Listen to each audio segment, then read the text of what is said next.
Very good evening everyone. कैसे हैं बच्चे आप सभी? बेटा, in this video we are going to revise accounting standard 11 for CA intermediate January 2026 attempt and onwards. बेटा, सबसे पहले हम कंसेप्ट कवर करेंगे, देन आपके आईसीआई के क्वेश्चंस कवर करेंगे, देन उसके बाद हम कुछ एक पास पेपर्स क्वेश्चंस जो हैं आरटीपी के मॉडल टेस्ट पेपर के कुछ एक क्वेश्चंस हम वो डिस्कस करके चलेंगे। Let just begin. बेटा देखो, अकाउंटिंग स्टैंडर्ड 11 है the effect of the changes in the foreign exchange rate.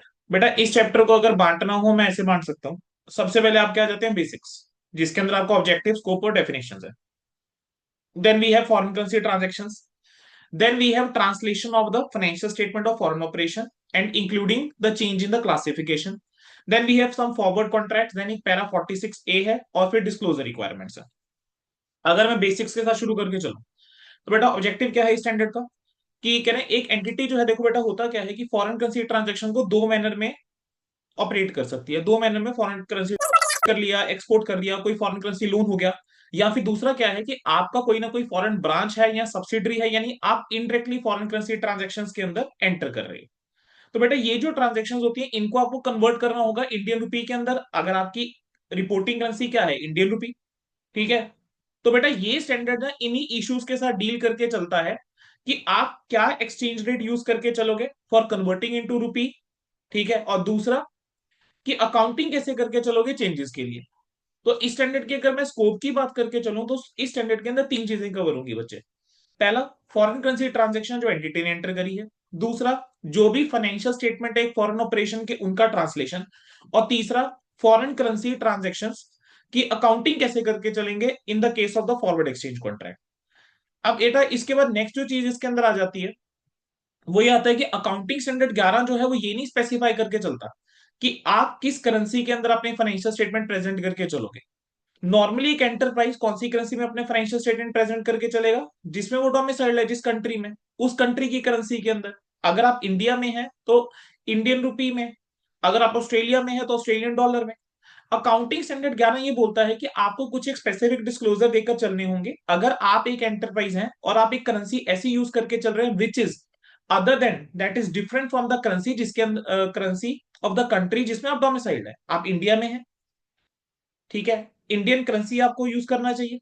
But if you are making your financial statement in से यूएस डॉलर या ऑस्ट्रेलियन डॉलर या यूरोज या जैपनीज येन, तो कह रहे हैं आपको रीजन बता के चलना पड़ेगा। दूसरा वो क्या कहता है, कह रहे हैं एक एंटरप्राइज अगर अपनी रिपोर्टिंग करेंसी ही चेंज करके चल रही है तब भी आपको क्या करना होगा, रीजन बता के चलने होंगे। ठीक है। अगला क्या था, आपको डिस्क्लोजर देके वहां पे चलना होगा। अब डेफिनेशंस की बेटा कुछ बात करके चले तो रिपोर्टिंग करेंसी क्या होती है, ये वो करेंसी है जिसके अंदर अपनी फाइनेंशियल स्टेटमेंट प्रेजेंट करते हैं। फॉरेन करेंसी कौन सी होती है, वो currency which is other than the reporting currency. Indian rupee जो है that is an reporting currency for Indian entity, तो any currency which is other than Indian rupee वो आपकी क्या हो जाएगी बेटा, foreign currency. Monetary item, one of the most important definition of this standard. Monetary item क्या होता है, मनी हेल्ड और एसेट्स और लाइबिलिटीज जो कि रिसीव होने हैं या पे होने हैं एक फिक्स या डिटर्मिनेबल अमाउंट ऑफ मनी में। तो basically money held that is cash and cash equivalents, या वो assets which are receivable in terms of money, या लाइबिलिटीज जो कि payable in terms of money. Non monetary items वो होती हैं जो कि मॉनेटरी नहीं है। ठीक है। तो कई बार आपको पेपर में क्वेश्चन आ जाता है कि एक आइटम जो है वो मॉनेटरी है या नॉन मॉनेटरी है। तो कुछ एक एग्जांपल हम लेकर चले, जैसे property plant equipment, it is non monetary. ठीक है। Trade receivable, it is monetary, आपको पता है पैसा मिलेगा, एक fix and determinable amount of money आपको मिलता है, trade receivable is monetary. Cash in hand money है तो it is monetary, cash and bank money है, मॉनेटरी है। ट्रेड पेबल्स, लाइबिलिटी है, पेबल है इन फिक्स और determinable amount of money, monetary. ठीक है। देन बच्चे उसके बाद आता है एक्सचेंज रेट। एक्सचेंज रेट क्या होता है, basically this is a rate for exchange. आप दो करेंसीज को अगर एक्सचेंज करना चाह रहे हैं तो क्या रेट है, एग्जांपल एक डॉलर जो है that is equal to rupees 86.54। So this is an exchange rate. Average rate क्या होता है, एवरेज रेट बेसिकली होता है opening plus closing divide by two. But अगर मुझे एवरेज से एक वीक की निकालनी है so I will take the rates of a week and divided by the number of days, तो आपके पास क्या आ जाएगा, एवरेज रेट आ जाएगा। क्लोजिंग रेट क्या होता है, जो भी आपका एक्सचेंज रेट होगा on the balance sheet date, बेटा that is the closing rate. अब आ जाओ फॉरेन करेंसी ट्रांजेक्शन के ऊपर। बेटा ट्रांजेक्शन जिनको भी डिनोमिनेट करा जाता है या जिनकी सेटलमेंट जो है वो फॉरेन करेंसी के अंदर हो रही है, that are foreign currency transaction. Example, आपने गुड्स बाय करे, सेल करे, सर्विसेज जो है वो आपने रिसीव करी हैं, या आप सर्विसेज प्रोवाइड करके चल रहे हैं जहां पर प्राइस जो है वो फॉरेन करेंसी में है। या फिर आपने क्या करा है, बोरो करा है या किसी को लेंड करा है क्या? अमाउंट विच इज पेबल और receivable in the foreign currency. Foreign currency transaction की मैं बात करके चलूं बेटा, पहला आता है इनिशियल रिकॉग्निशन, फिर आता है आपका सब्सिक्वेंट रिकॉग्निशन। इनिशियल रिकॉग्निशन में वो कहता है कि आप वो रेट यूज करके चलोगे जो रेट है on the date of the transaction. यहां पर जो क्लासिफिकेशन है आइटम की कि वो मॉनिटरी है या नॉन मॉनिटरी है, वो रेलिवेंट नहीं है। जितनी भी फॉरेन करेंसी ट्रांजेक्शन हैं वो इनिशियल रिकॉग्निशन पे उस रेट के ऊपर आप रिकॉग्नाइज करके चलोगे which is the rate on the date of the transaction. और प्रैक्टिकल पर्पसेस के लिए बेटा हम एवरेज रेट जो है वीक का या मंथ का ले लेते हैं अगर आपकी वॉल्यूम ऑफ ट्रांजेक्शन जो है वो क्या है, सिग्निफिकेंट है, लार्ज है। और अगर आपका बेटा फॉरेन करेंसी रेट फ्लक्चुएट हो रहा है सिग्निफिकेंटली, तो उस केस के अंदर आप एवरेज रेट नहीं लेकर चलते हैं। चलिए, और सब्सीक्वेंट रिकॉग्निशन की बात करके चलो तो बेटा मैं कह रहा हूं कि इसके अंदर डिपेंड करेगा कि whether your item is monetary और नॉन मॉनिटरी। इनिशियल रिकॉग्निशन में ये मैटर नहीं करता कि आपकी आइटम मॉनिटरी है या नॉन मॉनिटरी है, वो उसी रेट के ऊपर आना है जो rate on the date of transaction है। बट सब्सीक्वेंट रिकॉग्निशन के अंदर आपको देखना पड़ेगा कि आइटम मॉनिटरी है या नॉन मॉनिटरी है। ठीक है, चलिए बेटा, इसके बाद आगे बढ़े। बेटा अब इसके बाद नेक्स्ट जो आपके पास मेरे को डिस्कस करके चलना है वो आ जाता है सब्सीक्वेंट मेजरमेंट। सब्सीक्वेंट मेजरमेंट में मैं कह रहा हूं बच्चे, देखो अगर मॉनिटरी आइटम है तब आप किस पे मेजर करके चलोगे? क्लोजिंग रेट के ऊपर। अगर वो नॉन मॉनिटरी आइटम है तब बेटा वो डिपेंड करेगा कैरिंग वैल्यू के ऊपर। अगर आप उसको कैरी करके चल रहे हो हिस्टोरिकल कॉस्ट के ऊपर तब आपको उसको रीमेजर करने की रिक्वायरमेंट नहीं है। लेकिन अगर आप उसको कैरी करके चल रहे हो एट द फेयर वैल्यू या अदर सिमिलर वैल्यूएशन पे, तो आप एक्सचेंज रेट लेके चलेंगे on the date of the valuation, usually which is the closing rate. और कंटीजेंट लायबिलिटी को किस रेट पे लेके चलेंगे बेटा? Contingent liability will be at the closing rate. अब एक्सचेंज डिफरेंस बेटा आप उसको कैसे रिकॉग्नाइज करके चलेंगे? पहले समझ लीजिए बच्चे एक्सचेंज डिफरेंस कहां कहां राइज होगा। बेटा आपने सपोज करो एक परचेज ट्रांजेक्शन करी है से 1 फेब को। आप सपोज कर लो इसकी पेमेंट जो आप करके चलते हैं वो करके चल रहे हो 15 मार्च को। ठीक है, मैंने क्या बोला? 1 फेब को आप परचेज कर रहे हैं, फॉरेन करेंसी में आपने परचेज करा है, यानी आपने इंपोर्ट करे हैं से गुड्स, तो there are creditors in foreign currency. 15 March को आपने इसकी पेमेंट करनी है। तो बेटा जिस दिन आपने परचेज करा था उस दिन डॉलर का रेट अलग था, 15 मार्च को डॉलर का रेट अलग था। तो यहां पर जब आप पेमेंट करके चल रहे हो यानी जब सेटल कर रहे हो और जिस दिन आपने इनिशियल रिकॉग्निशन करा है, दोनों में रेट अलग है। तो यहां पर आपका एक्सचेंज डिफरेंस आ जाएगा। अदर वे राउंड, आपने परचेज करा 1 फेब को, आपकी बुक्स क्लोज होती हैं 31 मार्च को, आप मान लेते हैं पेमेंट कर रहे हैं 1 मई को। अब 31 मार्च तक जो है सेटलमेंट नहीं हुई है, लेकिन यहां पर आप सब्सिक्वेंटली क्लोजिंग रेट डेट पे रिकॉग्निशन करके चलेंगे at the closing rate monetary item को। तो इस दिन आपका रेट अलग है, इस दिन आपका रेट अलग है। तो यहां पर जो रेट्स डिफरेंस है this is your exchange difference. Similarly अगर मान लेते हैं आपने पिछले फाइनेंशियल ईयर में 31 मार्च को सब्सिक्वेंट रिकॉग्निशन में किसी मॉनिटरी आइटम को रिकॉग्नाइज किया था, अब 1 मई को जो है आप सेटल करके चल रहे हैं, तो बेटा इन दोनों के बीच का भी जो डिफरेंस होगा रेट अलग अलग होगा, 31 मार्च को अलग, 1 मई को अलग। तो ये भी क्या है बेटा? आपका एक्सचेंज डिफरेंस है। बेहतर समझने के लिए एक एग्जांपल लेते हैं। मान लेते हैं बेटा अंशिका ने क्या करा है, इंडिया है अंशिका, इज इन इंडिया, उसने गुड्स बेचे हैं मन्नत को 1 फेब को, सेल करी $5 लाख की।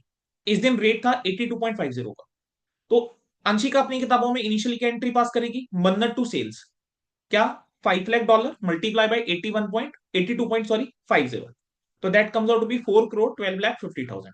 अब 31 मार्च को बैलेंस शीट डेट के ऊपर से रेट जो है वो 83.70 का है। तो बेटा यहां पर debtors being the monetary item या trade receiver being the monetary item should be at the closing rate. अब क्लोजिंग रेट पे अगर मैं लेके जाता हूं तो 82.50 से कितना हो गया? 83.70 हो गया। तो यहां पर आपका 1.20 दैट इज इन इंडियन रुपी 6 लाख रुपए का डिफरेंस आ रहा है। अब ये जो 6 लाख रुपए का डिफरेंस है this exchange rate difference will be recognise in the financial year 25-25। ठीक है, ये क्या है? गेन। क्या सर हमेशा गेन होगा? No, you will have to see the transaction. अब यहाँ पे सेल ट्रांजेक्शन थी और रेट जो है वो 82.5 से 83.70 हो गया, तो मुझे ज्यादा पैसा मिलेगा।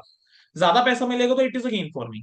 बट इसी ट्रांजेक्शन को तुम परचेज की तरह देखोगे तो मुझे ज्यादा पेमेंट करनी पड़ेगी, यानी मुझे क्रेडिटर को ज्यादा अमाउंट देना पड़ेगा, तो मेरे लिए लॉस है।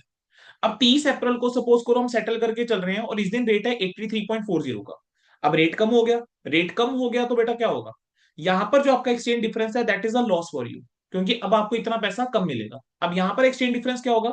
जो 31 मार्च को रेट था और जो 30 अप्रैल को रेट था उन दोनों के बीच का difference that is the exchange difference.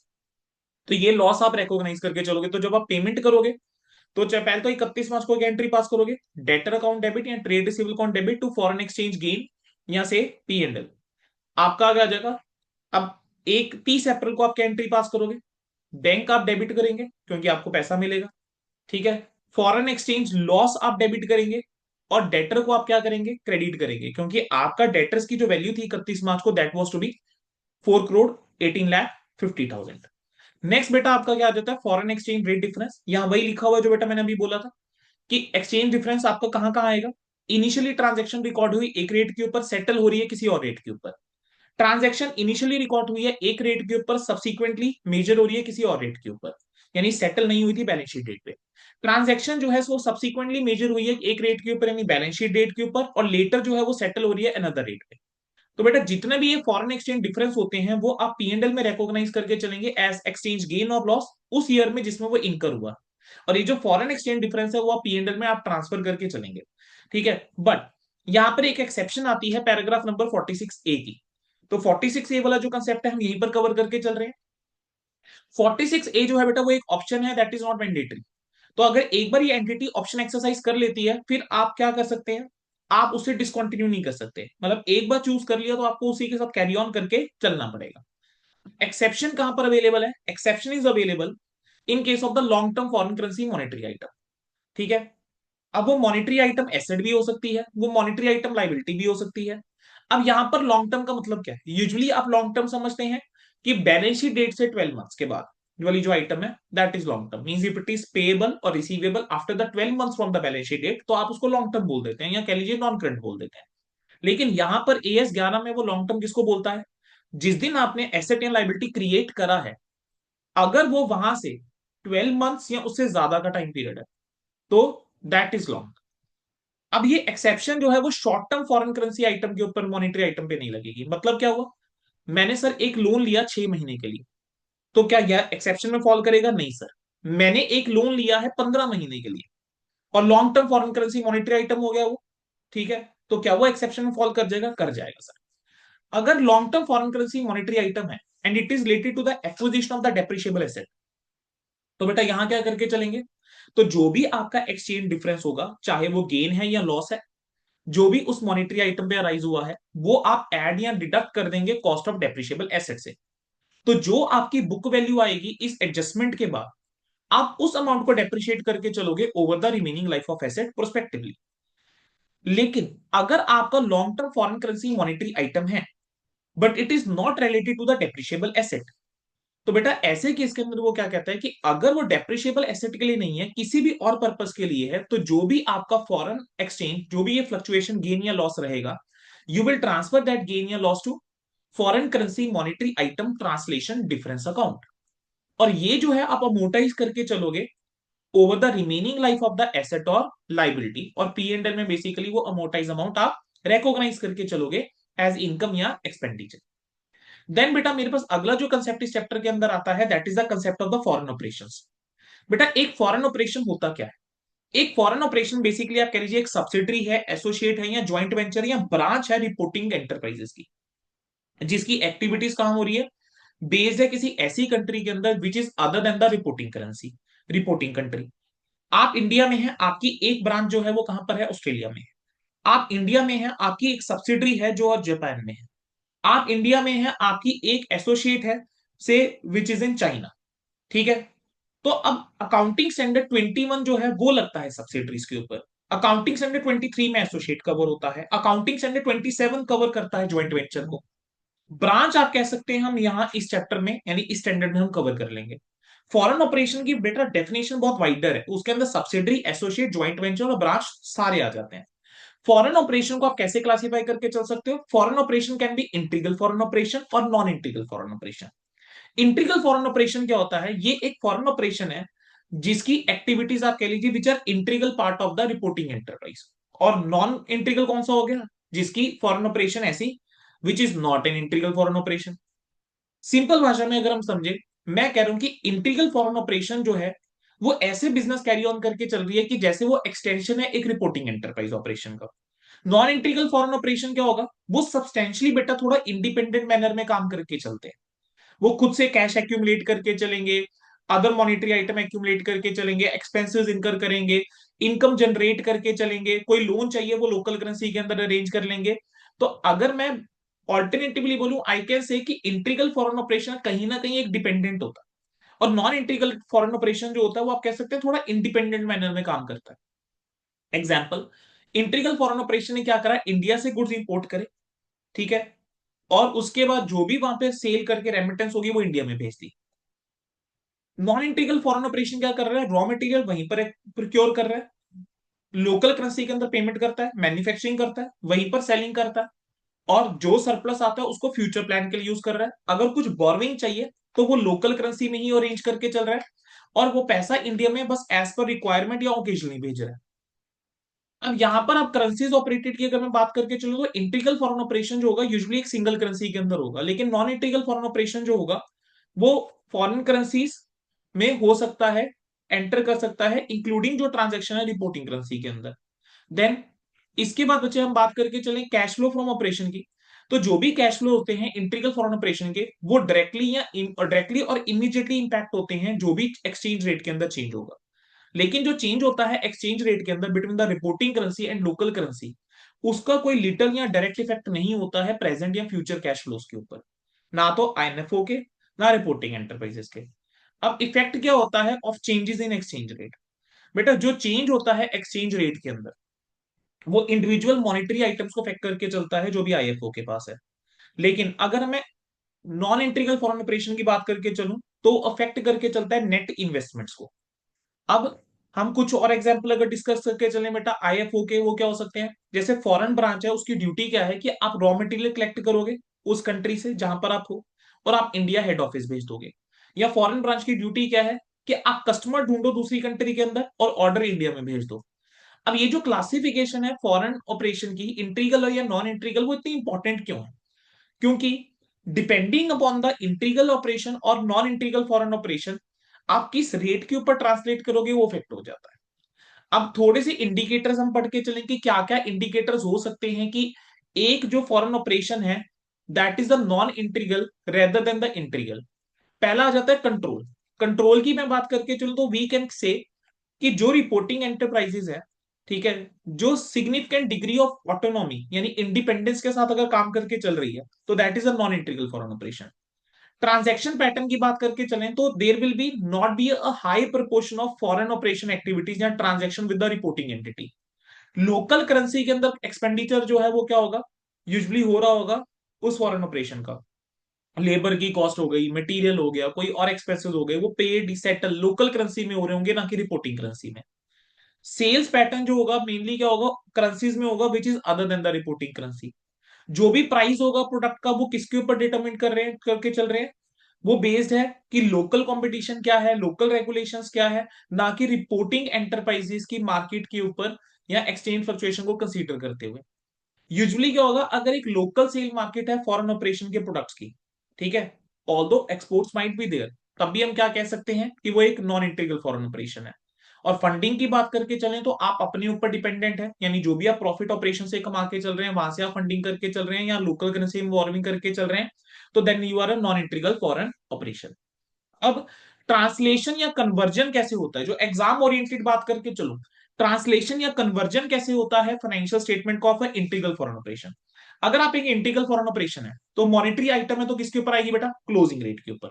Non monetary item है तो वो डिपेंड करेगा किसके ऊपर, कि whether it is measure at the historical cost या वो किसी और वैल्यू पे मेजर हो रहे हैं, फेयर वैल्यू या एनआरवी पे।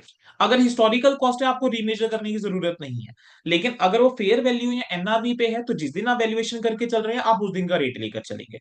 प्रॉफिट एंड लॉस आइटम है अगर, तो जिस दिन की ट्रांजेक्शन है उस दिन का रेट, अदरवाइज एवरेज रेट। और हम जब क्वेश्चंस करेंगे तो usually we will be taking average rate only, क्योंकि rate on the date of transaction हमें ज्यादातर नहीं अवेलेबल होगा। कंटीजेंट लाइबिलिटी के केस में कौन सा रेट लेके चलेंगे, closing rate. So if you look carefully, तो इंटीग्रल फॉरेन ऑपरेशन के अंदर वही हो रहा है जो फॉरेन करेंसी ट्रांजैक्शन के अंदर आप पढ़ के आए थे, तो कुछ नया आपको इसमें ज्यादा देखने को नहीं मिलता है, except for the profit and loss item you will take at the rate on the date of the transaction और द एवरेज रेट। देन बेटा अब कुछ एक आइटम्स की स्पेसिफिक क्या है रिपोर्टिंग के लिए उसने बोला है, कह रहे हैं अगर आपकी कोई टेंजिबल फिक्स एसेट्स हैं तो जो उसकी कॉस्ट होगी और डेप्रिसिएशन होगी, उसके लिए आप कौन सा रेट यूज करके चलेंगे? रेट जिस दिन आपने उस एसेट को खरीदा था। अगर आप एसेट को कॉस्ट के ऊपर मेजर करके चल रहे हैं, but if you are measuring the asset at the fair value, तो जो रेट एग्जिस्ट करता होगा वैल्यूएशन रेट के ऊपर, आप वो रेट यूज करेंगे। इन्वेंट्रीज जो रेट है when the cost was incurred, वो रेट यूज कीजिए। यानी जो रेट एग्जिस्ट करता है, opening inventory opening rate, closing inventory closing rate. अगर आप एसेट को स्टेट करके चल रहे हैं रिकवरेबल अमाउंट या एनआरवी के ऊपर, तो जिस दिन आपने वो वैल्यूएशन करी है आप उस दिन का रेट यूज करेंगे, which will be usually the closing rate. Then अगर आपका कोई भी एक्सचेंज डिफरेंस आता है बेटा, जब आप कन्वर्ट करके चलते हैं financial statement of a foreign operations को, ठीक है, तो उसको हम कहां रेकॉग्नाइज करके चलेंगे? पी एंड एल में रेकॉग्नाइज करके चलेंगे एज एक्सचेंज गेन और लॉस। लेकिन if it is the case of the non integral foreign operation, तो चाहे आपकी आइटम मॉनेटरी है या चाहे आपकी आइटम नॉन मॉनेटरी है, that will be at the closing rate.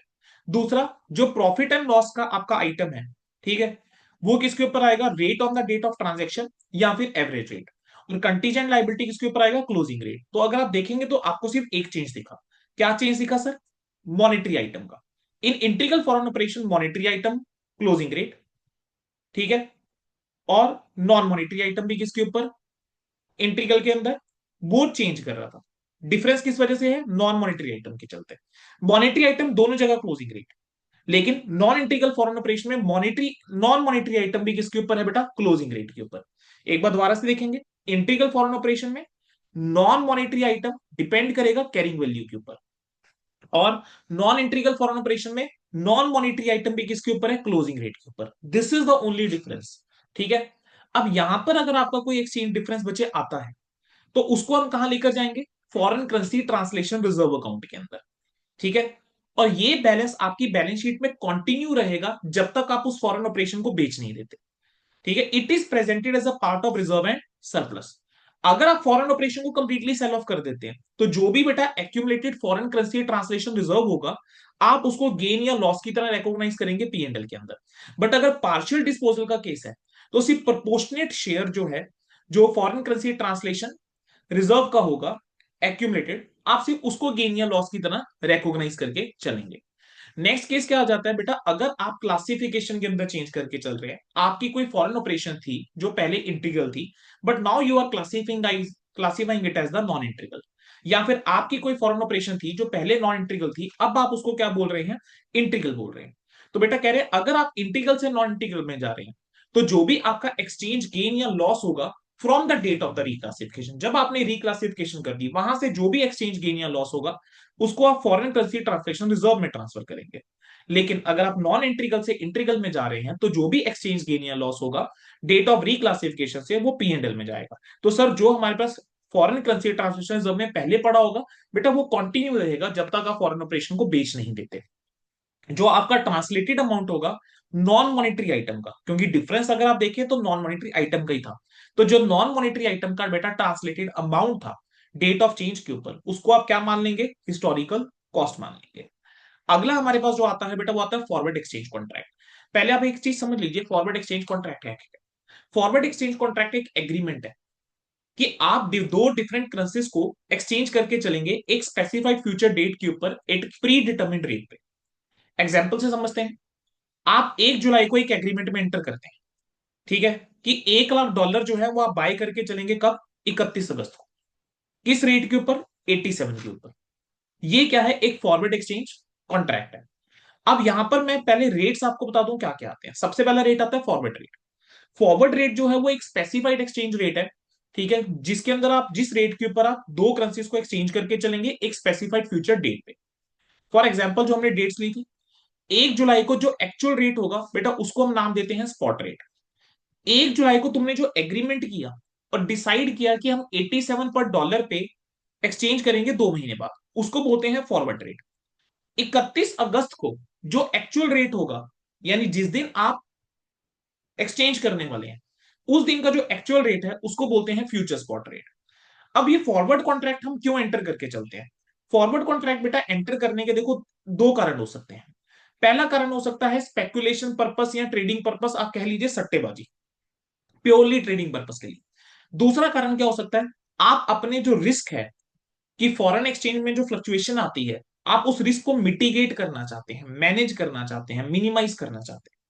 आपने गुड्स परचेज करे, इंपोर्ट करे, आपने गुड्स, आपने डॉलर में पेमेंट करनी है। आपको डर क्या है कि जब पेमेंट की बारी आएगी डॉलर का रेट बढ़ ना जाए। आज डॉलर 88 का है, जब पेमेंट की बारी आई 94 का ना हो जाए। ठीक है, तो 6 का डिफरेंस पर डॉलर आ जाएगा। सपोज करो तुमने 10 लाख डॉलर की बेटा पेमेंट करनी है, तो 60 लाख का डिफरेंस हो गया।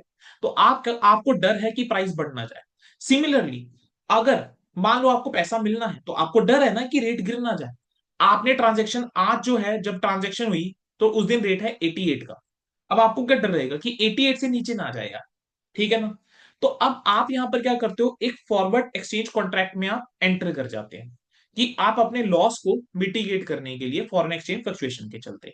अब फॉरवर्ड एक्सचेंज कॉन्ट्रैक्ट के अंदर बेटा हम क्या निकालते हैं, प्रीमियम या डिस्काउंट। वो कैसे निकलेगा, अब स्पॉट रेट और फॉरवर्ड रेट का डिफरेंस लेंगे। स्पॉट रेट कौन सा रेट था, जिस दिन आप एग्रीमेंट में एंटर करते हैं उस दिन का रेट। और फॉरवर्ड रेट कौन सा रेट था, वो रेट जिस रेट के ऊपर आप ट्रांजेक्शन करके चलेंगे। तो इन दोनों का डिफरेंस क्या कहलाएगा, प्रीमियम या डिस्काउंट। अब अगर आपने फॉरवर्ड कॉन्ट्रैक्ट एंटर करा है बेटा ट्रेडिंग या स्पेकुलेशन पर्पस के लिए, तो कहते हैं जो भी प्रीमियम या डिस्काउंट है आप उसको रिकॉग्नाइज करके नहीं चलेंगे। फॉरवर्ड कॉन्ट्रैक्ट अगर आपका ट्रेडिंग या बैलेंस ट्रेडिंग और स्पेकुलेशन के लिए है, तो बैलेंस शीट डेट के ऊपर आप उसको वैल्यू करके चलेंगे at the balance sheet rate. तो बेसिकली इसको मैं बोल देता हूं, this is mark to market. कि आप क्या करके चलते हैं, मार्क टू मार्केट करके चलते हैं कि जो भी बैलेंस शीट डेट के ऊपर रेट होगा आप उस रेट के ऊपर उसको लेकर आएंगे। और जो भी गेन या लॉस होगा बेटा बैलेंस शीट डेट के ऊपर, वो आप पी एंड एल में रिकॉग्नाइज करके चलेंगे।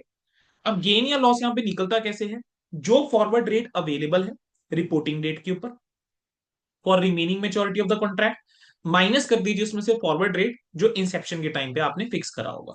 ठीक है। अब इसको बेहतर समझने के लिए मैंने क्या बोला, फॉरवर्ड रेट जो रिपोर्टिंग डेट के ऊपर है remaining maturity of contract. Suppose करो 3 मंथ्स का कॉन्ट्रैक्ट बेटा आपने करा था, ठीक है, से 1 फेब को आपने स्पेकुलेशन पर्पज के लिए। तो मैं कह रहा हूं कि गेन या लॉस रिपोर्टिंग डेट के ऊपर कितना निकलेगा, 3 मंथ्स का जो फॉरवर्ड रेट होगा, मैं उसका कंपैरिजन किससे करूंगा, रिपोर्टिंग डेट पे जो भी फॉरवर्ड रेट होगा, यानी यहां पे 1 मंथ का जो फॉरवर्ड रेट होगा। ठीक है, मैं उस दोनों रेट्स को कंपेयर करूंगा and I will calculate my gain और loss which will be recognise in the P and L. लेकिन अगर आप रिस्क को मैनेज करने के लिए लेके चल रहे हैं, आपका पर्पस जो है वो ट्रेडिंग या स्पेकुलेशन नहीं है, तो कहते हैं जो भी प्रीमियम या डिस्काउंट होगा आप उसको अमोर्टाइज करके चलेंगे इनकम या एक्सपेंस की तरह over the life of the contract. जो भी आपका ये एक्सचेंज डिफरेंस रहेगा उसको आप पी एंड एल में लेके जाएंगे। और अगर कोई प्रॉफिट या लॉस हो रहा है, से आपने कैंसिल कर दिया कॉन्ट्रैक्ट या आपने रिन्यू कर दिया कॉन्ट्रैक्ट, उसको भी आप इनकम या एक्सपेंस की तरह क्या करेंगे, रिकॉग्नाइज करके चलेंगे। सो बेटा ये था आपका पूरा का पूरा अकाउंटिंग स्टैंडर्ड 11 का concept. Now moving to the question part. देखो ये आपका आईसीआई का स्टडी मटेरियल, उसमें आपका पहला क्वेश्चन क्या था, आपको आइडेंटिफाई करना था कि आइटम जो है वो मॉनेटरी है या नॉन मॉनेटरी है। तो बेटा इन्वेंट्री जो है that is non monetary, trade receivable monetary, investment in equity share non monetary, and property plant equipment again non monetary. Illustration number 2 पे आओ। आपने गुड्स परचेज करे 1 जनवरी 2021 को $15,000 के। उस दिन रेट था 75 का। एक्सचेंज रेट 31 मार्च को कितने का था बच्चे, 74 का। 7 जुलाई को पेमेंट कर रहे हो 73 के हिसाब से। कह रहे हैं कितना एक्सचेंज गेन या लॉस आप रिकॉग्नाइज करोगे फाइनेंशियल ईयर 2021 और 22 में। बेटा जिस दिन आपने ट्रांजेक्शन करी थी यानी गुड्स परचेज करे थे, उस दिन रेट था 75 का। तो 15,000 इंटू 75, इस दिन आपने ट्रांजेक्शन करी होगी, तो बेसिकली परचेज टू सप्लायर या परचेज टू क्रेडिटर या trade payables as the case में भी जो आप लिखना चाहें। तो 11,25,000 जो है इसके ऊपर आपकी ट्रांजेक्शन हुई। अब आपकी सब्सिक्वेंट मेजरमेंट हो रही है 31 मार्च को। Trade payables being a monetary item, वो किस पे आना चाहिए, क्लोजिंग रेट के ऊपर। क्लोजिंग रेट क्या था, 74 का। तो 15,000 इंटू 74 के ऊपर आपका क्रेडिटर्स आना चाहिए। तो ये जो 75 और 74 का डिफरेंस है $1 ये आपका एक्सचेंज डिफरेंस है। अब यहां पर रेट कम हुआ है तो this is a gain for you. तो आप इस गेन को क्या करके चलेंगे, रिकॉग्नाइज करके चलेंगे। कौन से फाइनेंशियल ईयर में, फाइनेंशियल ईयर एंडिंग 31 मार्च 21। अब आपने जब एक्चुअल पेमेंट करी उस दिन रेट था 73 का। तो जिस दिन आप सेटलमेंट डेट है, अब वहां पर आपका एक्सचेंज डिफरेंस क्या होगा, 74 और 73 का डिफरेंस, दैट इज अगेन $1। अब आप कम पेमेंट करके चल रहे हैं तो आपके लिए गेन है। तो आप कितनी पेमेंट करने वाली हैं, 10,95,000। तो बेसिकली आप यहाँ पे अगेन 15,000 जो है वो आप क्या करके चलेंगे, गेन की तरह रिकॉग्नाइज करके चलेंगे 31 मार्च 22 को। ठीक है। अब बेटा सेम चीज को हमने क्या करना है, अब प्रेजेंट कैसे करते हैं पेपर में। मैंने यहां पर क्या बोला कि as per AS11 the effect of the changes in the foreign exchange rate क्या होना चाहिए। मैंने बोला कि एक फॉरेन करेंसी ट्रांजेक्शन को इनिशियल रिकॉग्निशन किस पे होना चाहिए, by applying the exchange rate जो डेट ऑफ ट्रांजेक्शन में है। फिर मैंने बोला कि फर्दर AS11 ये कहता है कि हर एक बैलेंस शीट डेट के ऊपर foreign currency monetary item closing rate के ऊपर रिकॉग्नाइज होनी चाहिए। फिर हमने बोला कि जो भी आपका एक्सचेंज डिफरेंस होगा जो अराइज हो रहा है सेटलमेंट के टाइम पे ऑफ अ मॉनेटरी आइटम, या रिपोर्ट करिए कोई monetary item at a rate different from those जिसके ऊपर इनिशियली रिकॉग्नाइज करा था, ठीक है, या फिर प्रीवियस फाइनेंशियल स्टेटमेंट में रिकॉग्नाइज किया था, तो उसको आपको इनकम या एक्सपेंस की तरह रिकॉग्नाइज करना चाहिए इन द पीरियड जिसमें वो राइज होगा। तो हमने फिर इसके बाद बताया कि जब हमने गुड्स परचेज करे तो इनिशियल रिकॉग्निशन में हम rate on date of transaction use करेंगे विच इज 75। फिर उसके बाद हमने बोला कि subsequent recognition balance sheet date के ऊपर हम 74 का रेट यूज करके चलेंगे। तो और यहाँ पर आपका सेटलमेंट डेट के ऊपर हम 73 का रेट यूज करके चलेंगे। तो जो आपका एक्सचेंज डिफरेंस आ रहा है इनिशियल रिकॉग्निशन जिस दिन ट्रांजेक्शन हुई थी और जो 31 मार्च का रेट है वो हम उस साल रिकॉग्नाइज करेंगे एक्सचेंज डिफरेंस, और जब आप सेटलमेंट करके चल रहे हो हम तब रिकॉग्नाइज करके चलेंगे exchange difference. Easy. Illustration number 3, Kalinga limited ने क्या करा बेटा, 4.5 लाख रुपए बोरो करे। कह रहे हैं जो प्रीपे कब होंगे, 31 जुलाई 2021 को। अब फाइनेंशियल स्टेटमेंट कब प्रिपेयर करके चलते हैं, 31 मार्च को। तो यहां पर भी 3 डेट्स होगी बेटा।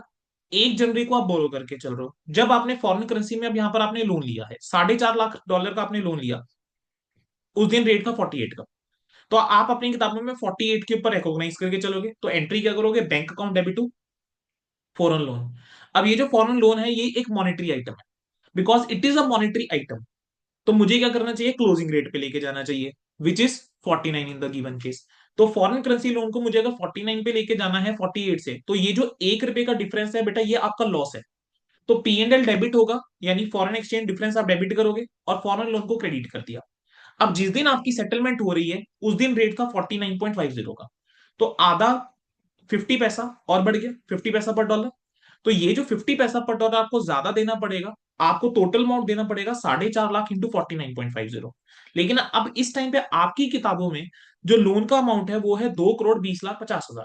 तो बेटा ये जो इन दोनों का आपको डिफरेंस नजर आ रहा है वो भी आपके लिए क्या है, लॉस है। तो एंट्री क्या हो जाएगी, फॉरेन लोन आप डेबिट करेंगे विद दिस अमाउंट। लेकिन बैंक में तो ये अमाउंट क्रेडिट होगा, तो जो डिफरेंशियल है वो आपका गेन क्या है, फॉरेन एक्सचेंज डिफरेंस क्या है, लॉस है। अब जब आपको पेपर में एक क्वेश्चन आएगा what you will do, you will pass the entries, और आप वहां पे मेंशन करेंगे कि इनिशियल रिकॉग्निशन किस डेट के ऊपर होगा, rate on the date of transaction. Then 31 March यानी बैलेंस शीट डेट के ऊपर क्लोजिंग रेट हम यूज करेंगे। देन उसके बाद हम क्या करेंगे सर, सेटलमेंट डेट के ऊपर हम कौन सा रेट यूज करके चलेंगे, जो भी डिफरेंस है हम उसको रिकॉग्नाइज करके चलेंगे। अगला क्वेश्चन देखिए बेटा, अगला क्वेश्चन जो है this is similar to the question जो हमारे पास, sorry this is a question on forward contract. कहना राव लिमिटेड ने एक प्लांट परचेज करा था बेटा $1 लाख का। कब परचेज करा सर, 1 फेब को। कब पेबल है, आफ्टर 3 मंथ्स, 3 महीने बाद बेटा पैसा देना है, ठीक है। कंपनी ने एक फॉरवर्ड कॉन्ट्रैक्ट एंटर करा 3 महीने का $49.15 के ऊपर। अब ये आपका फॉरवर्ड रेट हो गया। अब एक्सचेंज रेट कह रहे हैं 1 फेब को 48.85 का था, ये स्पॉट रेट हो गया। तो अब आपने कॉन्ट्रैक्ट एंटर करा है तो ऑब्वियसली आपने यहाँ पे रिस्क मैनेज करने के लिए एंटर करा है। तो आप जानते हैं यहां पर अब हम क्या करेंगे, प्रीमियम या डिस्काउंट आप निकालेंगे। तो forward contract rate was 49.15, spot rate was 48.85, difference 0.30 पर डॉलर। अब आपने यहां पर पेमेंट करनी थी तो this is a loss for you, आपके लिए भी लॉस है। और कितने का कॉन्ट्रैक्ट था, $1 लाख का। तो ये जो 30,000 रुपए का बेटा लॉस है, आप इसको क्या करके चलेंगे, रेकॉग्नाइज करके चलेंगे, या इस प्रीमियम को आप कह लीजिए अमोटाइज करके चलेंगे ओवर पीरियड ऑफ टाइम। अब आपका 31 मार्च तक जो है वो 2 महीने होते हैं, क्योंकि आपने कॉन्ट्रैक्ट एंटर किया था ये 1 फेब को, आपकी बुक्स क्लोज होती है 31 मार्च को, ठीक है। और 3 महीने आपके कंप्लीट हो रहे हैं 30 अप्रैल को। तो बेटा 2 महीने का जो अमोटाइज अमाउंट है, यानी 2 महीने यहां पर अमोटाइज होगा और 1 महीना यहां अमोटाइज होगा। तो यहां पर आपका 30,000 रुपए का अगर आपका ये अमाउंट आ रहा था, तो 30,000 into 2/3, this will be recognise as loss in financial year 2021, ठीक है। और दूसरा आपका 10,000 कहां होगा, 22 के अंदर। देखेंगे जरा, कह रहे हैं जो ये कॉन्ट्रैक्ट पीरियड था 3 मंथ्स का, 2 महीने 20-21 में फॉल कर रहे हैं और 1 महीना 21-22 में।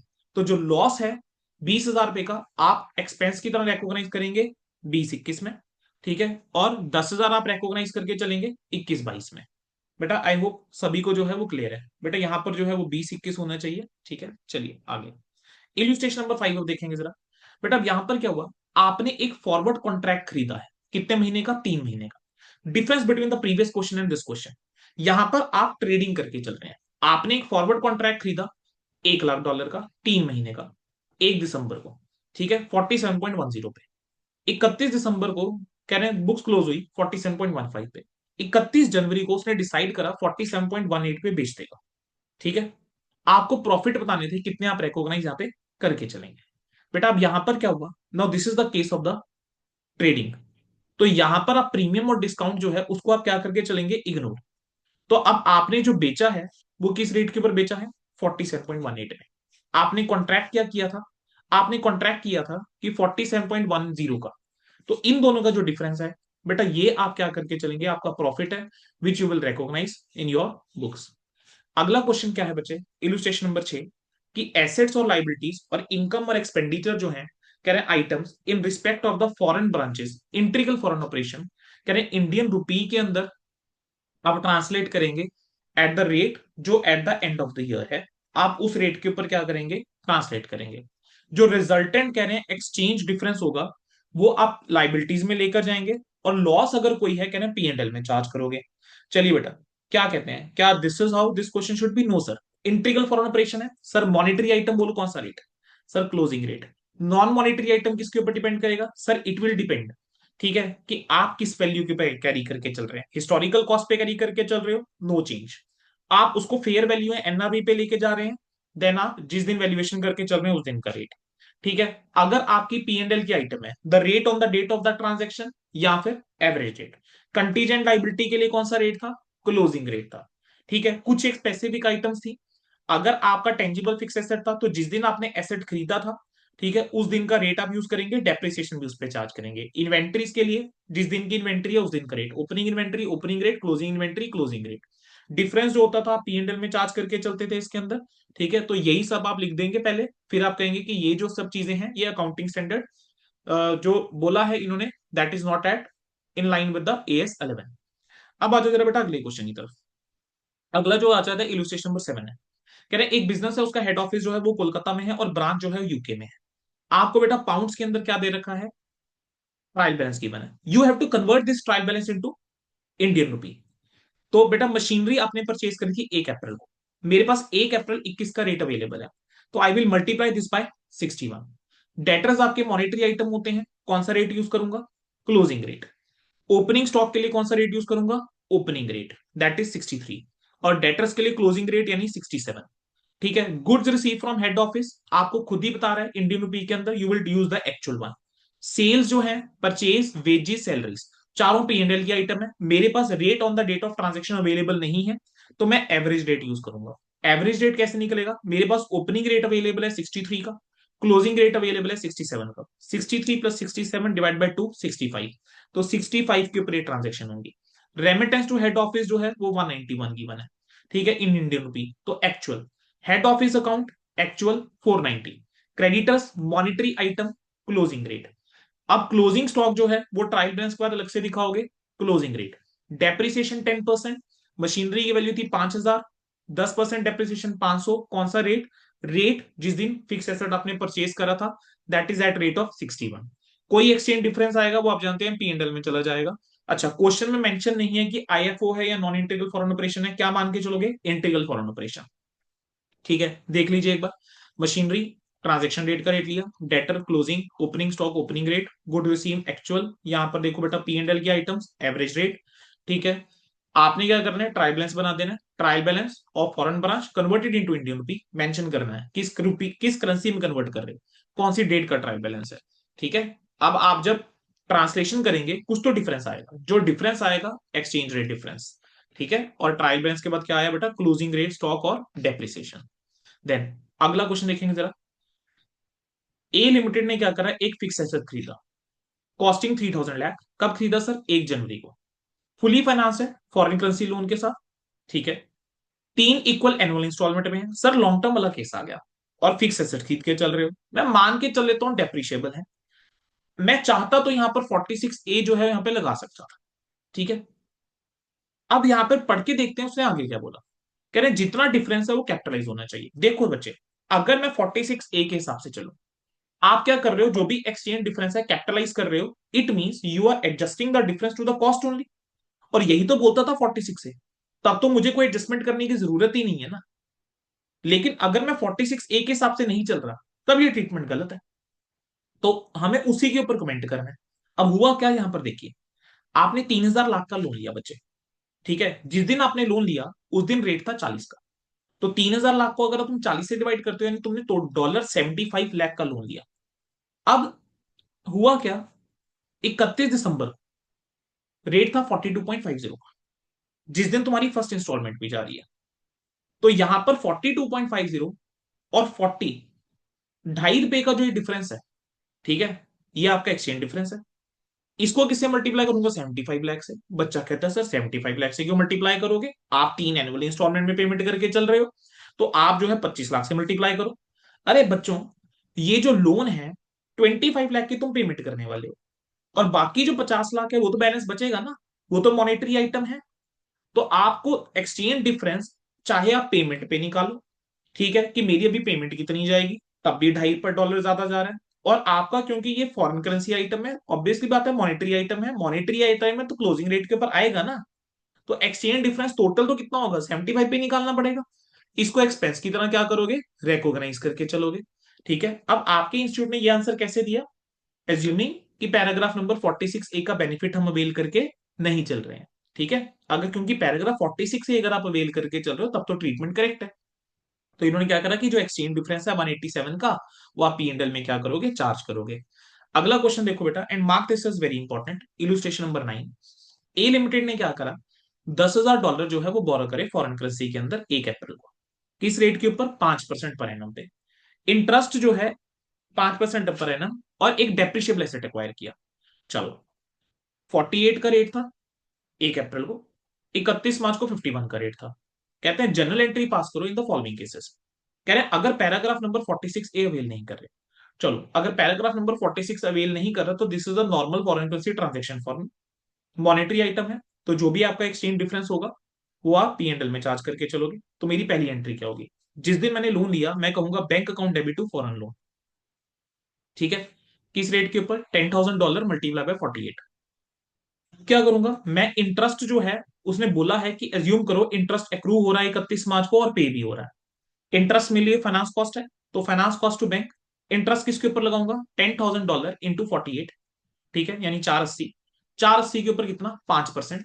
तो ये मैंने क्या कर दिया, इंटरेस्ट की, सॉरी, $10,000 इंटू 51, सॉरी बच्चे सॉरी, $10,000 इंटू 51। वाई 51, क्योंकि इंटरेस्ट लास्ट डे पे पे करोगे, rate on the date of the transaction.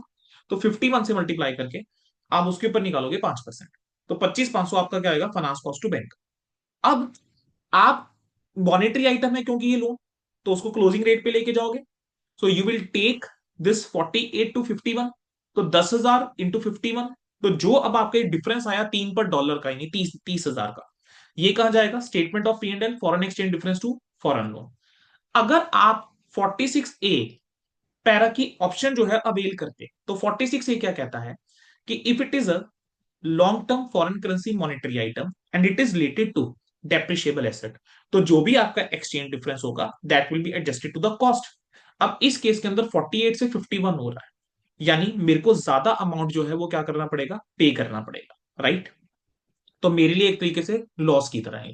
तो मैं क्या करूंगा, देखो पहली 3 एंट्री के अंदर मैंने कोई चेंज नहीं करा, बस लास्ट एंट्री हमने क्या कर दिया, प्रॉपर्टी प्लांट इक्विपमेंट डेबिट कर दिया, और फॉरेन P&L को क्रेडिट कर दिया, यानी फॉरेन एक्सचेंज डिफरेंस को क्रेडिट कर दिया।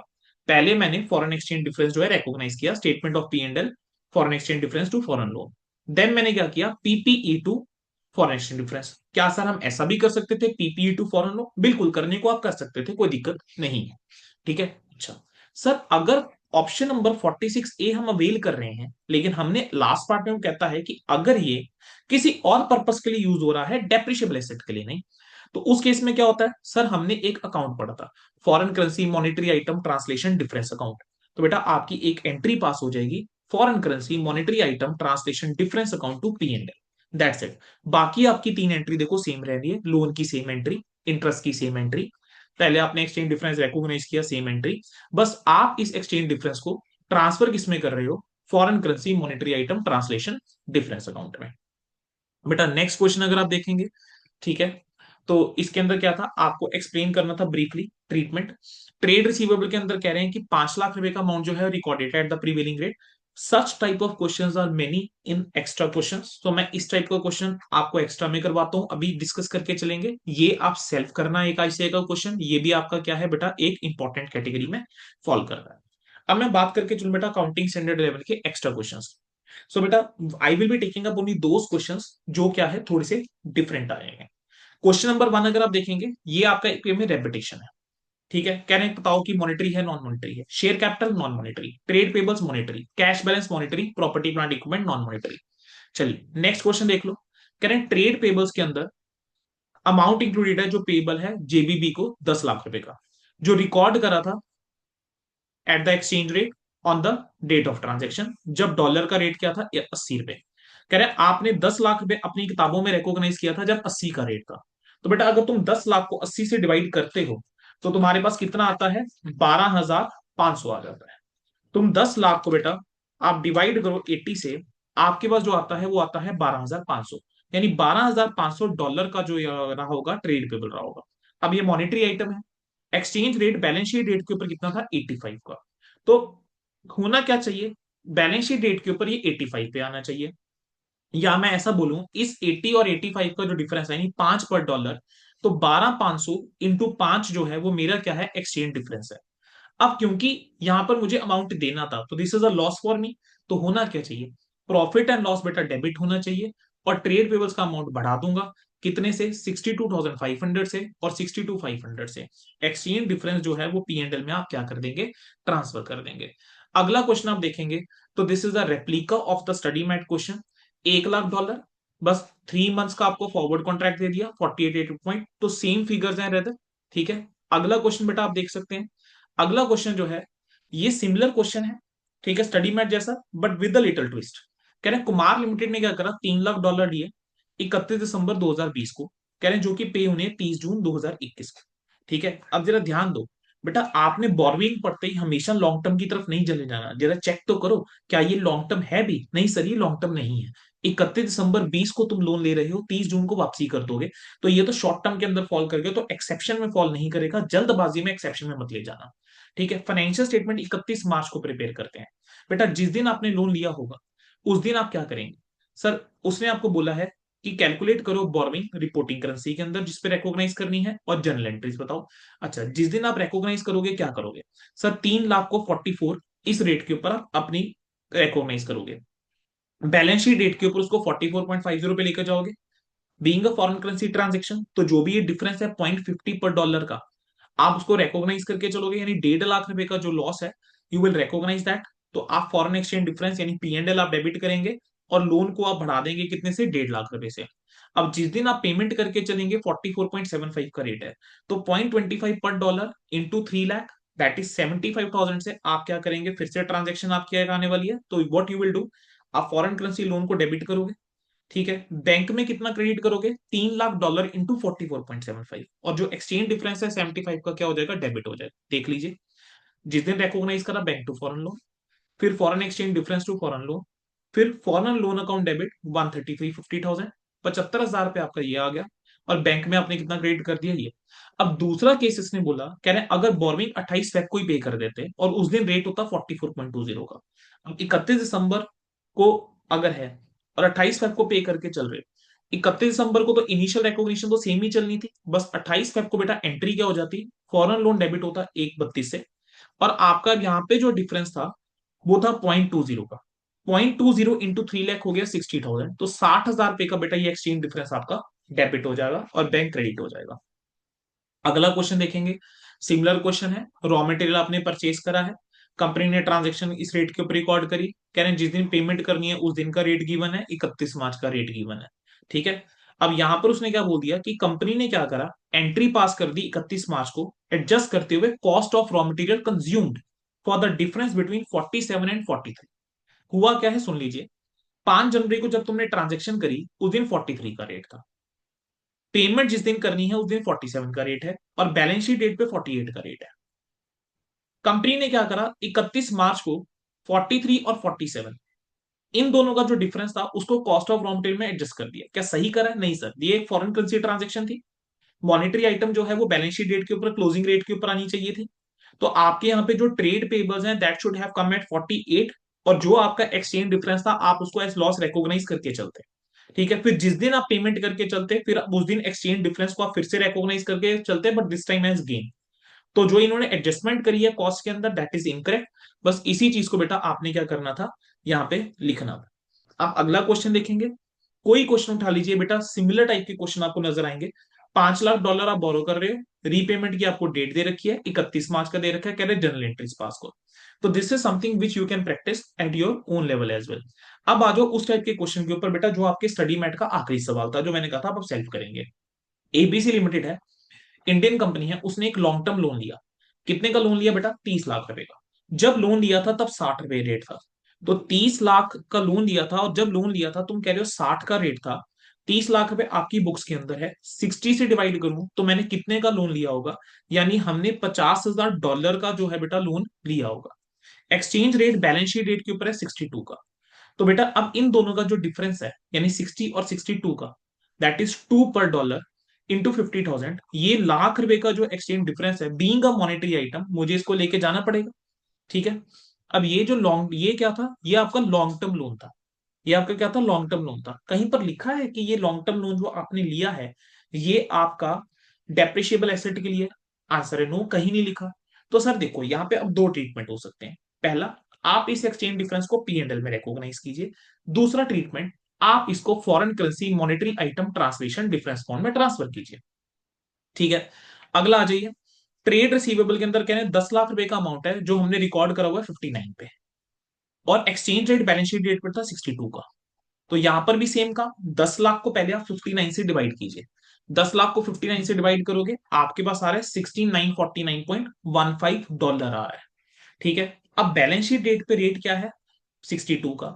तो जो ₹3 का ये डिफरेंस है इसको मल्टीप्लाई कीजिए, ये आपके लिए क्या हो जाएगा? गेन है। तो what you will do, trade receivable आप डेबिट करेंगे और P&L को आप क्रेडिट करेंगे विद द अमाउंट जो इन तीनों को मल्टीप्लाई करके आ जाएगा दोनों को, विच इज 5847। ठीक है। चलें आगे। बेटा आप आगे आप कोई क्वेश्चन उठा लीजिए, you will find the same type of question, so I will directly jump to those question जो डिफरेंट है। ठीक है, ये क्वेश्चन आपका बिल्कुल वैसा है जैसे आईसीआई में था, स्टडी मैट में था। This question again similar to ICI study mat. आपको फिक्स एसेट्स गिवन है, opening inventory, cash, goods receive from head office, बता रहा है फिक्स एसेट 1 अप्रैल को खरीदे थे। तो आप जानते हैं क्या होने वाला है, 1 अप्रैल को फिक्स एसेट खरीदे थे तो जिस दिन खरीदा था एसेट उस दिन का rate, opening inventory opening rate, cash monetary item closing rate, good receive from head office question में बताएगा आपको actual figure, sale purchase expenses, rate on the date of transaction जो दे नहीं देखा होगा तो average rate, remittance to head office count actual rate. Question में नीचे आपको बोल रहा है क्लोजिंग इन्वेंटरी ब्रांच की $700 की थी क्लोजिंग रेट, आपको बोल रहा है कि डेप्रिसिएशन 10%। तो जो क्वेश्चन हमने करा था ditto same question just with the different figures. ठीक है। आप क्वेश्चन नंबर 10 देख लीजिए, जैसा क्वेश्चन अभी डिस्कस करके आए हो बिल्कुल वैसा क्वेश्चन है। ठीक है। देन आपका जो डिफरेंट क्वेश्चन आता है but I will directly jump to that question, and which is your question number बच्चे 18। अब जरा सारे बच्चे बेटा आ जाएंगे क्वेश्चन नंबर 18 के ऊपर। ये क्वेश्चन पे ध्यान दीजिए बेटा, and mark this as important. बेटा इस क्वेश्चन में आपको एक मैं डिफरेंट व्यू देने वाला हूं, जो आपके आईसीआई ने लिया है उससे थोड़ा सा हम एक डिफरेंट व्यू लेने वाले हैं। ठीक है। पहले जो आपके आईसीआई ने किया है वो सिखाऊंगा, फिर मैं अपना व्यू भी दूंगा। ट्रॉवर लिमिटेड एक इंडियन इंपोर्टर है, इसने इंपोर्ट करे हैं गुड्स ट्रू व्यू लिमिटेड से, जो कि सिचुएटेड है लंदन में। ट्रॉवर लिमिटेड कह रहे हैं कि उसका पेबल कितना है, पाउंड जो है वो 50,000 पेबल है। ठीक है जी। To True View Limited, True View Limited ने दो ऑप्शन दिए, कह रहे हैं भाई तुम इमीडिएटली पे कर दो और 1% का डिस्काउंट ले लो। ठीक है। दूसरा, तुम 6 महीने बाद पे कर दो। ठीक है, लेकिन 5% का इंटरेस्ट लगाओगे पेएबल के ऊपर। बोर्विंग रेट जो है ट्रॉवर लिमिटेड के इन इंडियन रुपीज 15% पर है। और वो कह रहा है कि एक्सचेंज रेट जो दे रखा है वो 31 मार्च और 30 सितंबर का आपको दे रखा है। कह रहे हैं आपको ओपिनियन देनी है कि दोनों में से कौन सा ऑप्शन चूज करना चाहिए। देखो एक नया क्वेश्चन फ्रेम कर दिया। चलिए बेटा ध्यान दें। बेटा $50,000 की जो है मुझे, सॉरी, $50,000 की मुझे पेमेंट करनी थी। जिस दिन मैं पेमेंट कर रहा हूं अगर मैं इमीडिएटली पेमेंट करता हूं तो 97 के हिसाब से पेमेंट होगी, तो मल्टीप्लाइड बाय 97, 50,000 इंटू 97, तो रुपीस के अंदर आ गया 48,50,000। अगर मैं इमीडिएट पेमेंट करता हूं मुझे 1% का डिस्काउंट मिलेगा, तो इसमें से 1% मैं माइनस कर दूं तो मेरे पास आता है 4801,500। ठीक है, यानी अगर मैं इमीडिएट पेमेंट करके चलता हूं तो 4801,500, तो इतनी मेरी पेमेंट जाएगी। अब आपके इंस्टीट्यूट ने क्या किया है सुन लीजिए। आपका इंस्टीट्यूट कहता है कि हम इसके अंदर बोरोइंग कॉस्ट भी कंसीडर करके चलेंगे, कि अगर मैं इमीडिएट पेमेंट करके चल रहा हूं और मेरे को इतनी पेमेंट करनी है, यानी 4801,500 की मुझे पेमेंट करनी है, मैं इसके ऊपर 15% निकालूंगा, वो भी कितने महीने का, 6 महीने का। अब आपका इंस्टीट्यूट ऐसा क्यों करके चल रहा है? आपके इंस्टीट्यूट ने आपको बोरोइंग रेट का डाटा दिया कि ट्रॉवर लिमिटेड के लिए जो बोरोइंग रेट है वो 15% पर एनम का है। ठीक है बेटा, understand this. Your institute has take into consideration कि आपके पास फंड्स नहीं है जी। अगर आपको इमीडिएटली पेमेंट करनी है तो आपको उधारी लेनी पड़ेगी, और आपको वो उधारी 15% के हिसाब से मिलेगी, और आपको 6 महीने का उधार लेना पड़ेगा। ठीक है, that's why they have taken for 6 months. ठीक है, ताकि कंपैरिजन हो सके इस 6 महीने के साथ, और 15% का रेट उन्होंने दे दिया। तो आपके इंस्टीट्यूट ने क्या किया, इस 48,01,500 के ऊपर 15% 6 महीने का निकाला। ठीक है,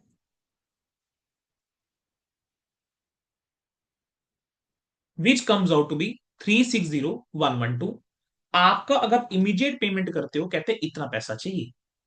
ठीक है, अब वो कहता है कि अगर आप इमीडिएट पेमेंट नहीं करते, 6 महीने बाद जाके पेमेंट करते हो, 50,000 पाउंड पे करना है, किस रेट के ऊपर पेमेंट करोगे, 99 पे, तो 50,000 इंटू 99, और आप 6 महीने का इंटरेस्ट निकालिए 49,50,000 के ऊपर 5% इंटू 6/12, तो ये आ जाता है 123750। कैसे आया सुन लीजिए, इंटू 6/12 इंटू 5%।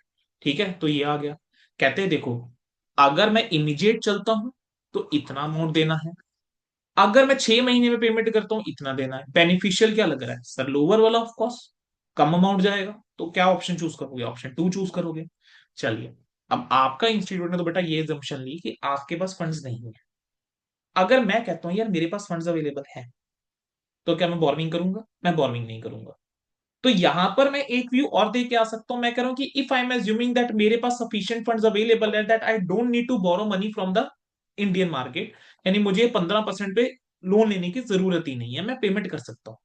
तो मेरी जो पेमेंट जाएगी उस केस में सिर्फ 48,01,500 जाएगी, which will be lower than the case two. तो अब ऐसी सिचुएशन में मैं ऑप्शन 1 चूज करूंगा। तो what I would suggest in examination, same type का क्वेश्चन आया, डू द वे और ICI solves, but also write if it is assumed that the borrowing has not been taken, कि अगर हम फाइनेंसिंग नहीं करके चल रहे तब ऑप्शन 1 बेटर है, तब हम बोरोइंग कॉस्ट ये वाला कंसीडर करके नहीं चलेंगे। अच्छा बच्चे, अब अगला जो मैंने आपको करवा के चलना है that is your question number 19। Question number 19 भी बच्चे देखो बड़ा इंटरेस्टिंग क्वेश्चन है आई वुड से। ठीक है, एक इंडियन कंपनी है, फॉरेन फॉरेन करेंसी के अंदर ट्रांजेक्शन में एंटर हुई है। कह रहे हैं 1 जुलाई 2022 को इंपोर्ट करे थे गुड्स फ्रॉम ट्राई लिमिटेड, जो एक जर्मन बेस्ड कंपनी है, 30,96,000 के। 1 अक्टूबर को इंपोर्ट करा था plant and machinery German based company से, यूरोज 18,500 में, पाउंड 85%, जो भी करेंसी है ये। ठीक है, amount was paid on the date of import itself, आपने उसी दिन अमाउंट पे कर दिया। 1 दिसंबर को गुड्स एक्सपोर्ट करे, कितने रुपए के, 50,40,000 रुपए के।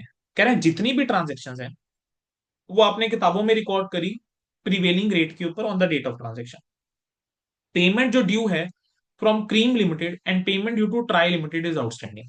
कह रहे हैं जो पेमेंट ड्यू है ट्राई लिमिटेड वाली और जो ये है क्रीम लिमिटेड वाली, ये दोनों अमाउंट कह रहे हैं पेंडिंग है अभी। आपसे आपने क्रीम लिमिटेड से पैसा लेना है, ट्राई लिमिटेड को भी पैसा देना है। ठीक है, रेट ऑफ एक्सचेंज आपको डिफरेंट डेट्स पे दे दिया। कहते हैं आप ये बताओ कि बैलेंस शीट में कौन सी वैल्यू जो है वो किसके ऊपर आएगी। चलो सोचना शुरू करो बेटा। आपने जो गुड्स इंपोर्ट करे, ठीक है, क्रेडिट पे करे हैं, तो ट्राई लिमिटेड जो है आपके लिए ट्रेड पेपर्स है, विच is your monetary item. Monetary item should be at the closing rate. 30,96,000 है, ठीक है। अब 30,96,000 जो है, आपने ये ट्रांजेक्शन करी किस दिन थी? 1 जुलाई को। तो 1 जुलाई को अगर ट्रांजेक्शन करी थी, तो 30,96,000 जिस दिन ट्रांजेक्शन करती है उस दिन 86 का रेट था, ठीक है। आपके पास अमाउंट आ जाएगा यूरोज में। Now you simply multiply this by 90। उस वैल्यू के ऊपर क्या आना चाहिए? ठीक है, चेक कर लो। 36,000 जर्मन करेंसी मल्टीप्लाई बाय 90, तो दिस इज 3240। प्लांट की बात कर लेते हैं। प्लांट जो है आपने इंपोर्ट करा था 18,500 पे, ठीक है। और 1 अक्टूबर को रेट था 88 का, तो you simply multiplied by 88, rate on the date of transaction. Then आपका क्या आ जाएगा? ट्रेड रिसीवेबल, जो आपका लास्ट ट्रांजेक्शन में आया 1 दिसंबर वाली में, 50,40,000। उस दिन रेट था कितने का? 84 का। तो 50,40,000 को आप 84 से डिवाइड कीजिए, तो आपके पास बेटा कितना अमाउंट आ रहा है? This is coming to be 60,000। अब आप इसको मल्टीप्लाई करो क्लोजिंग रेट से, कितना आ गया? 54 लाख, ठीक है। अब जो एक्सचेंज गेन या लॉस है, आप जानते हैं इस पे और इस पे, वो आप रिकॉग्नाइज करके चल लेंगे। चलिए, द लास्ट क्वेश्चन, फिर बेटा हमारा ये चैप्टर जो है पूरी तरीके से रिवाइज हो जाएगा फ्रॉम एग्जामिनेशन परस्पेक्टिव। इस क्वेश्चन के अंदर मुझे आपको ना बस एक ही पॉइंट है जिसके ऊपर फोकस करवाना है। बच्चे मेरे को ना कई बार पूछ लेते हैं, कहते हैं कि सर हम ना ये वाला स्टैंडर्ड छोड़ दें, कि सारा सिलेबस हम रिवाइज नहीं कर पा रहे, कंपाइल नहीं कर पा रहे, तो हम ये टॉपिक छोड़ के चले जाएं। बेटा आपका जो पेपर पैटर्न है, you can not leave any topic. Topic तो आपको सारे करके चलने हैं। यस, यू कैन प्रायोरिटाइज कि कौन से टॉपिक पहले करने हैं, कौन से बाद में करने हैं, वो आप कर सकते हैं, लेकिन आप कोई टॉपिक छोड़ के नहीं जा सकते। देखो, ये जिस अटेम्प्ट में क्वेश्चन आया, क्या ट्विस्ट डाला? नॉर्मल क्वेश्चन है, इंडियन कंपनी, ब्रांच न्यूयॉर्क में, कह रहे हैं यूएस डॉलर के अंदर हमने तुमको बता दिया ये बैलेंसेस है। खेल कहां गया? खेला यहां खेला गया बेटा। कह रहे हैं स्टॉक आइटम पी की वैल्यूएशन जो है वो करी है कॉस्ट के ऊपर ऑफ यूएस डॉलर 5520, जिस दिन एक्सचेंज रेट था 56.50 का। और अब प्रेजेंट एनआरबी जो है वो है 285 की इंडियन रुपी में। स्टॉक क्यों कह रहे हैं एनआरबी के ऊपर आ रहा है, विच इज 1035, बट उसकी कॉस्ट जो है वो 1065 की थी, और उस दिन रेट था 53 का। यहां पर वो आपसे अकाउंटिंग स्टैंडर्ड 2 की टेस्टिंग कर गया in branch accounting AS11। Accounting standard 2 क्या कहता है? Inventory should be valued at cost and NRV whichever is. Lower अगर आप स्टॉक आइटम पी की बात करके चलो, कह रहे हैं पी की वैल्यूएशन हम जो करके चल रहे हैं वो 5520 के ऊपर करके चल रहे हैं, जो कॉस्ट के ऊपर है, ठीक है। 5520 को अगर मैं मल्टीप्लाई करूं 56.50 से, क्योंकि जिस दिन परचेज करा था उस दिन का रेट, 5520 मल्टीप्लाई बाय 56.50, तो इसकी बेटा कॉस्ट आती है 29,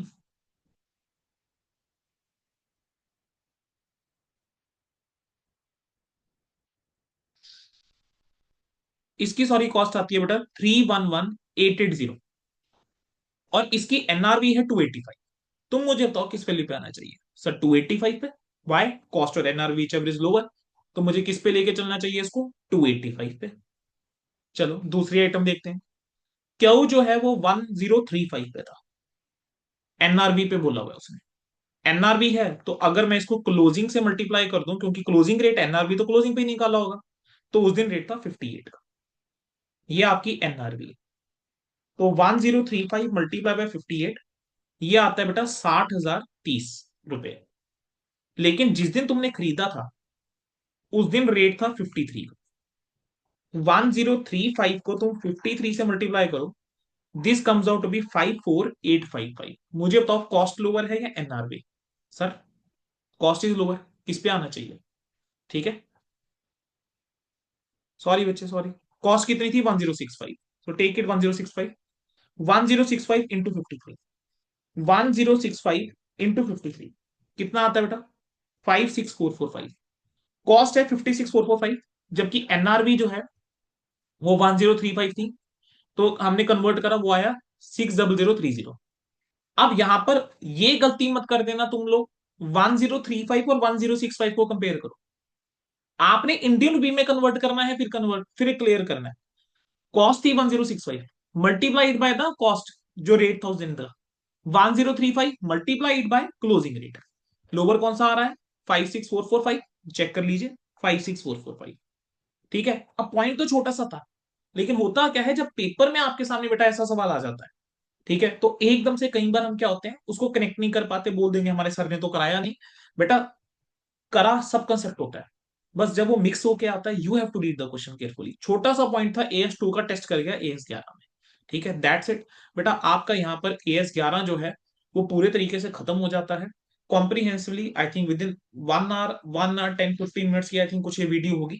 ठीक है, सो उसमें आपका ये चैप्टर जो है बेटा ओवर हो चुका हुआ है।